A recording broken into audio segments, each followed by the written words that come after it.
Pusat pelacuran ni macam dia perlu. Sekarang ni Perlu pendatang yang datang ke negara kita ni ada lebih kurang 3 juta. Jadi bila ada rumah pelacuran tu, at least dia pergi bayar kat sana.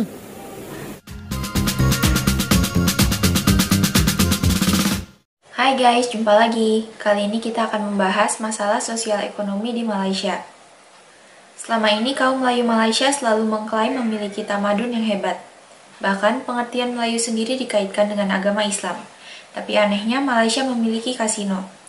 Belakangan ini juga muncul pemikiran yang ganjil dari tokoh Malaysia untuk mengatasi problem sosial akibat banyaknya pekerja asing. Usulan tersebut amat kontroversial. Yuk kita simak ya. Yang mana dalam podcast ni ada Hero Malaya, Datuk Roshamno. Dia dah bagi satu statement ataupun kenyataan yang tak apa. Kita tengok sama-sama dan kita buat reaction. Let's go. Pusat pelacuran ni macam dia perlu. Perlu macam mana tu? Okay. Sekarang ni Perlu pendatang yang datang ke negara kita ni ada lebih kurang 3 juta. Dekat Malaysia lah ni. Yang bekerja dekat negara kita ni. Bini Okey. semua tinggal ni. Bini semua tinggal. Okey. Namanya pun lelaki. Okey. Lelaki. Kalau dia tak faham maksud saya, tak keluarkan, dia nak tonjol kat mana? Dia tengok anak bini kita, anak dara kita, lalu saya silap dia rogol anak dara kita. Oi? Dia boleh jadi sampai ke tahap tu. Sebab benda ni kan bermain dengan ni, dan dia orang pun duduk sini, pun duduk kat malam tak kerja, dia pun tengok benda yang sama juga. Tengok porno juga. Jadi bila ada rumah pelacuran tu, at least dia pergi bayar kat sana. Itu pandangan saya peribadi. Tapi engkau orang fikir sendiri ya.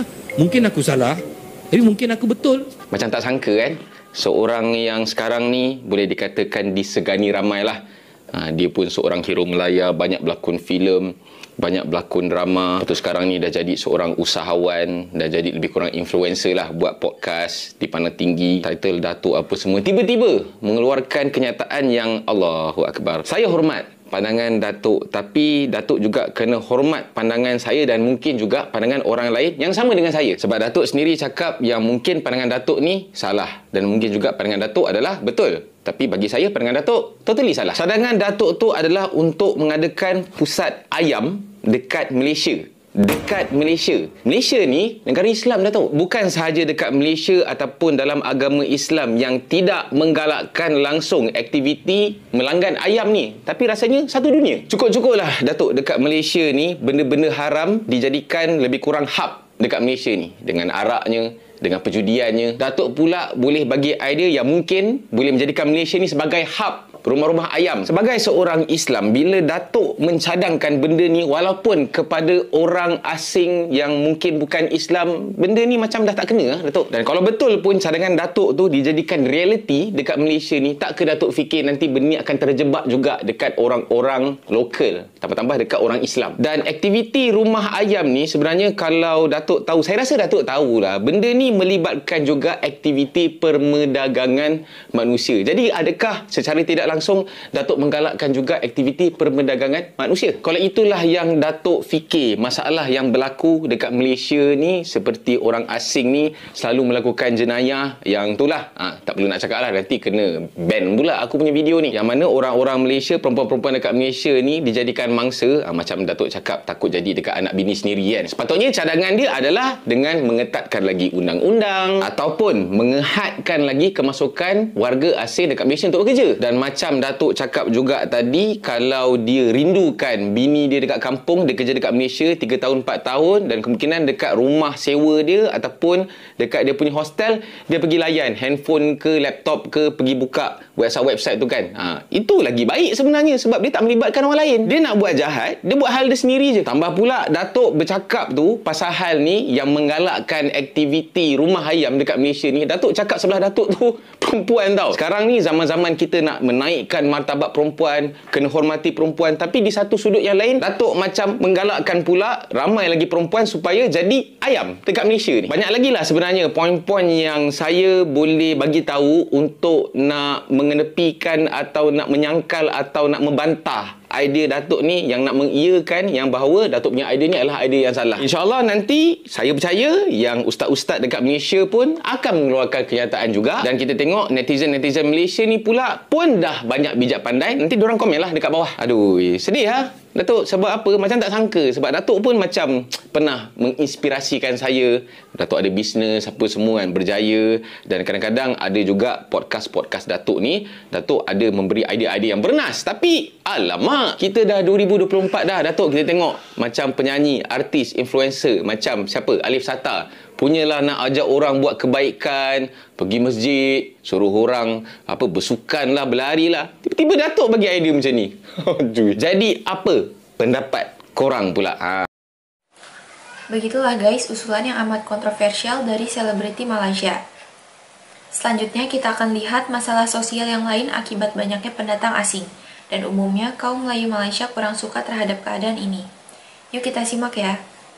Ni, wanita di Kelantan terutama janda dan anak dara tua beralih memilih lelaki asing sebagai pasangan bagi mengelak stigma masih tidak berkahwin. Wanita ini yang majoritinya stabil dari segi kewangan akan menawarkan kepada bakal pasangan mereka elang bulanan, tempat tinggal, kereta, motosikal serta peluang perniagaan. Ganjaran ini yang ada kalanya sebahagian daripada perjanjian perkahwinan yang dikenali sebagai perkahwinan kontrak. Apabila pasangan secara tidak rasmi berjanji untuk kekal berkahwin untuk tempoh tertentu sehingga 5 tahun. Data imigrasi yang diperolehi The New Straits Times menunjukkan 17,137 permohonan dibuat penduduk Kelantan untuk pas lawatan sosial jangka panjang untuk pasangan asing mereka pada 2022 berbanding 17,036 tahun lalu. Daripada jumlah itu, purata 12,000 pemohon ialah wanita yang memohon pas untuk suami warga asing setiap tahun. Data imigresen juga menunjukkan majoriti pasangan asing di Kelantan terdiri daripada warga Thailand diikuti lelaki Bangladesh dan Myanmar. Sumber imigresen berkata kahwin kontrak bukanlah amalan baharu berikutan tahun lalu sahaja. Jabatan Imigresen mendapati ramai lelaki warga asing berkahwin dengan wanita tempatan untuk tujuan sama dan menikmati faedah seperti tempat tinggal, kerjaan serta allowance. Dalam kontrak biasanya bertahan lebih 3 tahun. Wanita kebanyakannya janda kaya dan anak dara tua bersetuju membayar warga asing dengan jumlah tertentu setiap bulan. Suami baharu mereka kemudiannya akan ditugaskan untuk menguruskan perniagaan isteri atau peluang baharu, katanya. Sumber itu berkata saya akan menunjukkan wanita itu memilih keputusan itu kerana kesunyian serta mengelak stigma masa belum berkahwin. Dalam membual jabatan ini dengan wanita mengenai sebab mereka berkahwin dengan warga asing, mereka menjawab lelaki Malaysia biasanya lebih suka berkahwin dengan wanita lebih muda. Lelaki warga asing pula tidak kisah selagi pasangan mereka stabil dari segi kewangan dan mereka mempunyai peluang untuk kekal di Malaysia lebih lama, katanya. Seorang balu dari Palo yang hanya ingin dikenali sebagai Ani, 65 tahun, berkata dia kehilangan suaminya akibat diabetes pada 2018 manakala 3 anaknya berkahwin dan berpindah. Katanya dia berkahwin dengan lelaki Myanmar berusia 38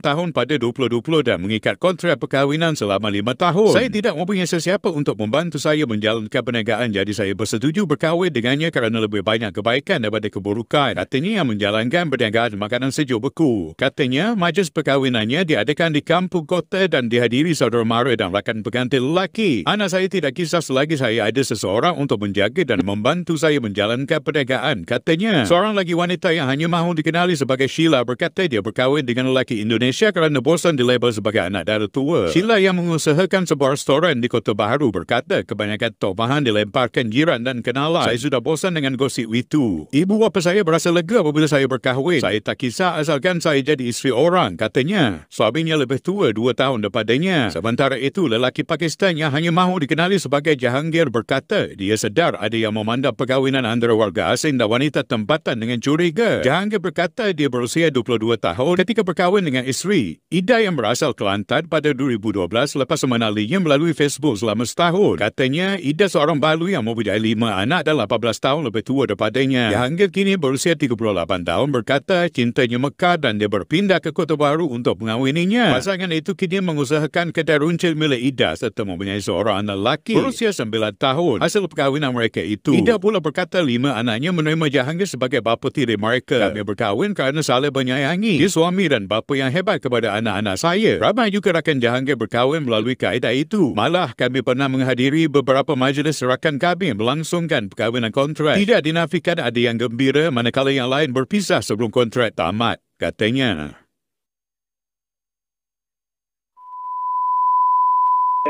Kalau warga asing kahwin dengan warga tempatan itu kena balik ke tempat negara warga asing tu.